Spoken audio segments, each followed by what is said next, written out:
Bonjour à tous, bienvenue dans cette analyse du Capitaine. On se retrouve aujourd'hui sur la chaîne de Captain Trading pour votre analyse du dimanche. Donc c'est une analyse un peu plus longue que celle par exemple du milieu de semaine parce que on a besoin de préparer cette semaine et du coup d'avoir une analyse plus détaillée pour pouvoir préparer sa semaine tranquillement. Comme d'habitude, je vous encourage à mettre un pouce bleu et à suivre la chaîne du capitaine. Alors cette semaine a été corrective sur l'ensemble des marchés, d'accord? C'est vraiment, pour le coup une corrélation entre tous les marchés qui fait que Bitcoin n'a pas du tout échappé à cette correction.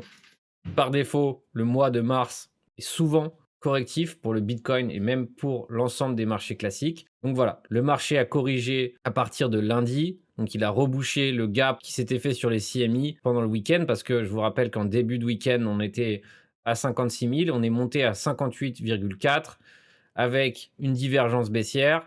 Donc forcément, on a corrigé pour bouger, pour boucher le gap et ensuite on a corrigé violemment. Donc ici, même à 52K, ça a presque pas servi de support, ça a corrigé violemment par la suite. Donc je l'avais prévenu la semaine dernière que c'était surtout les contrats options qui m'inquiétaient dans ce mouvement haussier parce que tout simplement, le max pain, donc qui est le niveau où on se réfère pour se dire qu'il y a le plus de positions options qui sont, perdantes étaient à 40K, d'accord? Donc ça veut pas dire qu'on va aller à 40K, mais ça veut dire qu'on va aller se diriger vers les 40K pour voilà, généralement on clôture de 20 à 30 au-dessus du max pain. Donc là, cette fois-ci, on a clôturé à, même à peu près 45K, d'accord? Le 26 février et maintenant on rentre, ces options ont expiré et on rentre dans un prochain cycle. Alors le prochain cycle, c'est jusqu'à quand? C'est jusqu'au 26 mars, d'accord? Le 26 mars,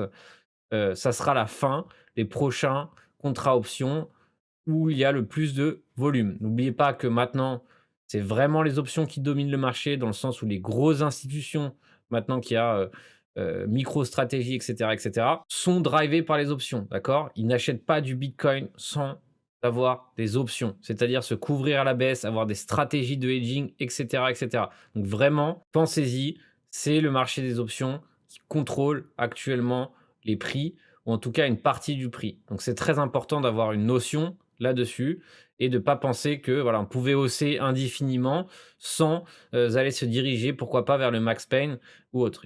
Je sais que, maintenant quand vous voyez, voilà, MicroStrategy a acheté tant de bitcoin et cetera, ne pensez pas qu'ils vous dévoilent leur stratégie au grand public. Ça serait, dommage de penser ça, ils sont pas idiots. Là, on est passé sur les premiums du BTC en négatif, c'est-à-dire que maintenant, il y avait moins de demandes, donc les premiums sont passés négatifs en termes institutionnels. Ça, c'est pareil à surveiller, ça faisait longtemps que c'était pas en négatif. D'habitude, il fallait toujours payer plus cher le GBTC. Maintenant, c'est en négatif, d'accord? Donc la demande diminue.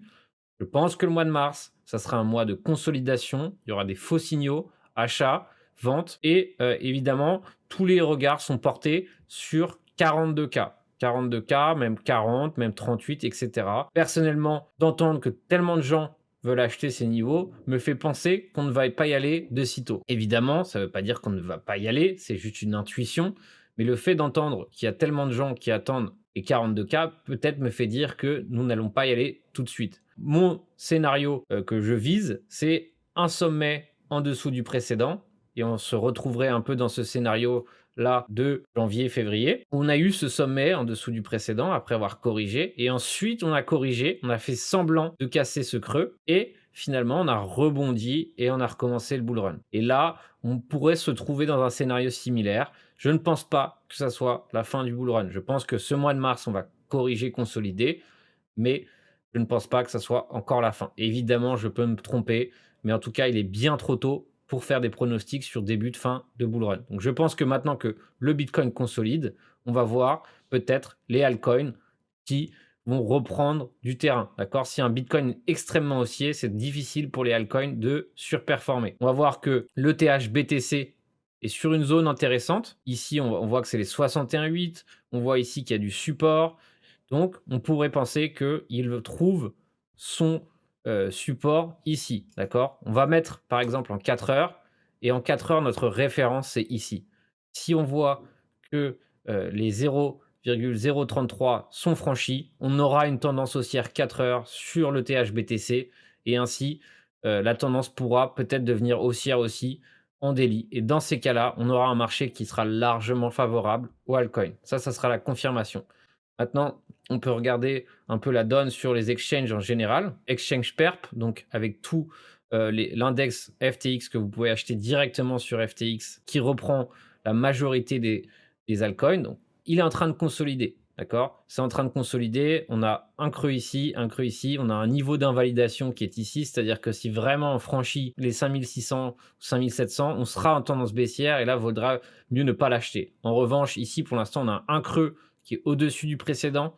C'est-à-dire que en 4 heures, notre point de repère est ici. Si vraiment on franchit ici, on sera extrêmement bull à nouveau sur les exchanges, d'accord, sur l'indice des exchanges. Donc, dans ces cas-là, autant se placer sur FTX directement et acheter l'indice parce qu'on pourra encore décoller à nouveau si la cote revient sur les exchanges. Donc, par exemple, si on vient à corriger ici, on vient à faire une petite correction, par exemple comme ceci, garde ce creux-là, il nous suffira de franchir du coup les 6 914 ici comme ceci pour avoir un point d'entrée sur les exchanges. Donc on pourra devenir à nouveau haussier sur les exchanges, les coins d'exchange. Donc pour l'instant, on consolide.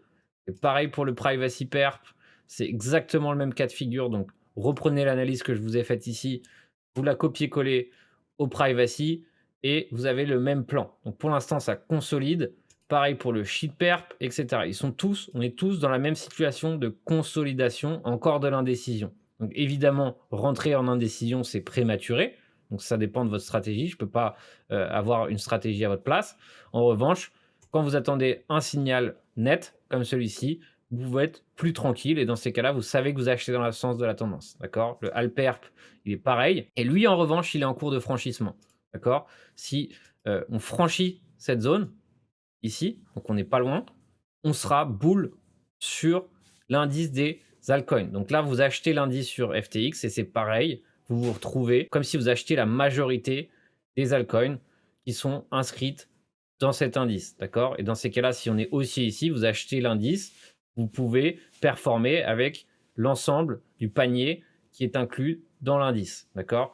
Donc ici, vraiment, on est à deux doigts d'un retournement de tendance. Donc évidemment, pour confirmer, il faudrait faire un sommet au-dessus du précédent, un creux ici, donc conserver ce creux. Et dans ces cas-là, on a une tendance haussière qui se propagerait sur les altcoins. Et dans ces cas-là, on pourrait être vraiment haussier sur les altcoins en général. Donc pour l'instant, je suspecte que le Bitcoin va consolider, corriger. Et on va voir que Ethereum a peut-être plus de chances, lui, de performer. Parce que lui, il a fait une correction de 30%. Comme vous pouvez le voir, c'est une sacrée correction. D'accord. Ici, pour l'instant, on est en train de consolider sur cette zone-là, qui était l'ancien sommet, qui était le dernier niveau du breakout, comme vous pouvez le voir ici. Et pour l'instant, voilà. Possiblement, j'entends aussi beaucoup de gens qui attendent plus bas, d'accord, vers les 13 334. Donc peut-être qu'on ira frôler, mais je ne pense pas qu'on aille bien plus bas. Évidemment, c'est une intuition, c'est que en fonction de mon expérience, évidemment, tout peut arriver. Mais voilà, en tout cas, je pense que Ethereum est en train de trouver un support sur les 38,2 et qu'il faudra observer sur des unités de temps plus petites un retournement de tendance. Donc là, on n'est pas loin, d'accord. Une fois qu'on a franchi ici ce niveau, on sera sur un retournement de tendance 2 heures sur Ethereum, d'accord.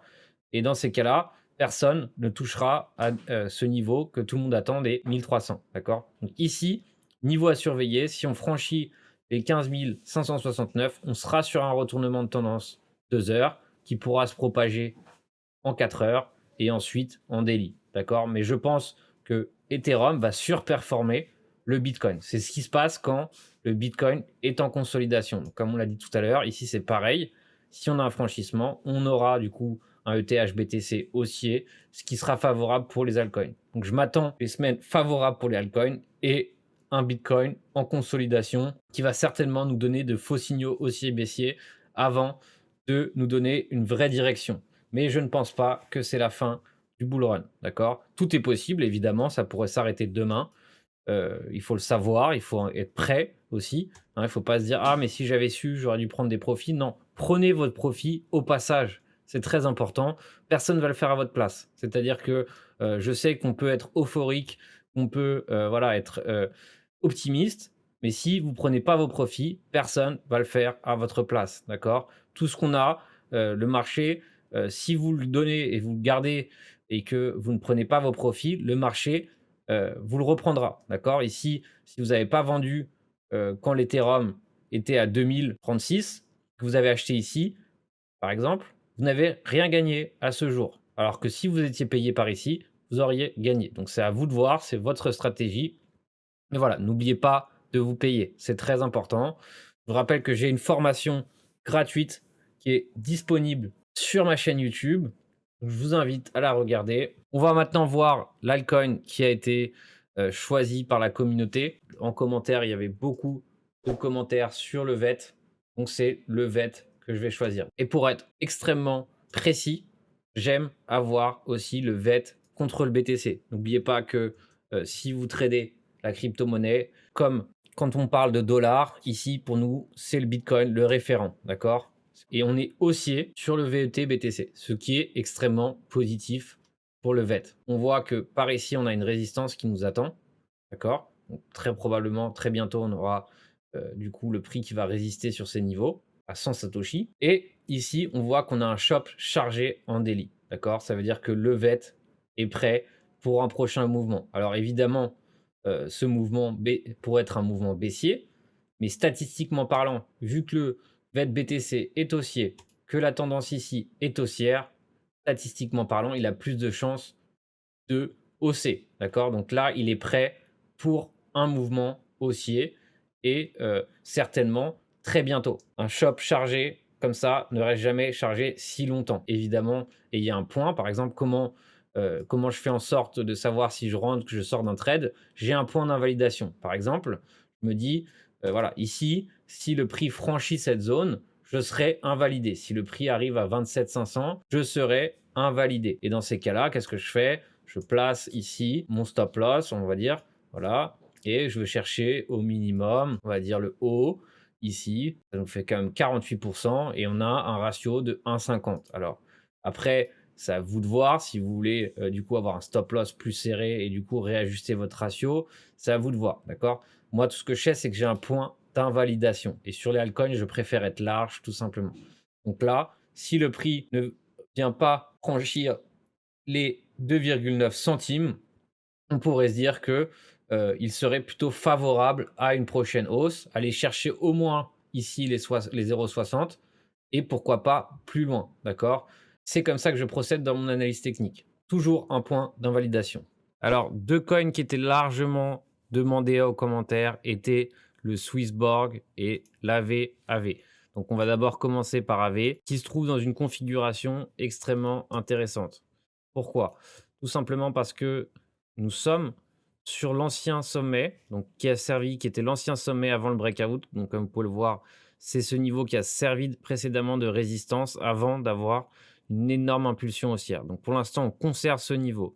On se trouve sur les 0,5 de Fibonacci, donc il y a une belle confluence. On a le Shop Index qui se recharge après s'être déchargé, après cette énorme impulsion haussière. On se trouve donc sur un endroit qui peut être intéressant. Pourquoi? Parce qu'on pourrait avoir un point d'invalidation entre 273 et 240 et on pourrait donc du coup au moins aller visiter les 464 ou les 500, 530. Donc dans ces cas-là, on se retrouve avec un ratio gain-perte extrêmement intéressant si on commence à accumuler. Pourquoi? Parce que notre point d'invalidation étant ici, on veut aller chercher au moins cette zone et pourquoi pas aller encore plus loin si c'est possible.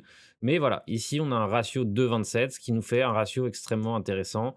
Donc pourquoi pas commencer à rentrer en accumulation sur AV serait une bonne idée. Enfin, le Swissborg, donc je l'ai trouvé que sur HitBTC. Donc si on n'a pas l'application Swissborg, on peut le trouver sur HitBTC. Donc c'est un exchange que j'utilise pas souvent.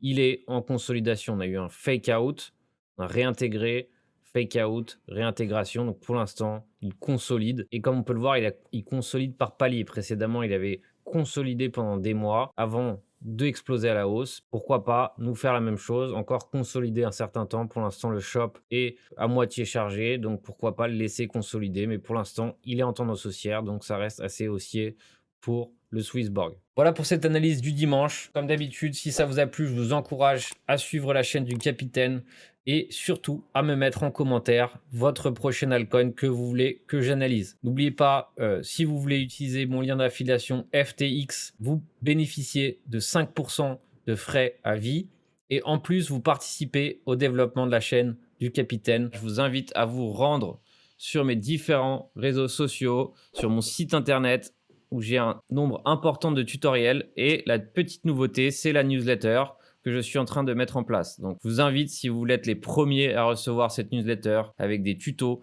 des analyses, donc il y aura forcément plus de choses que sur les réseaux sociaux, c'est la question qu'on me pose. Je vous invite à remplir le petit formulaire en lien dans la description et on se revoit très bientôt pour une prochaine analyse technique.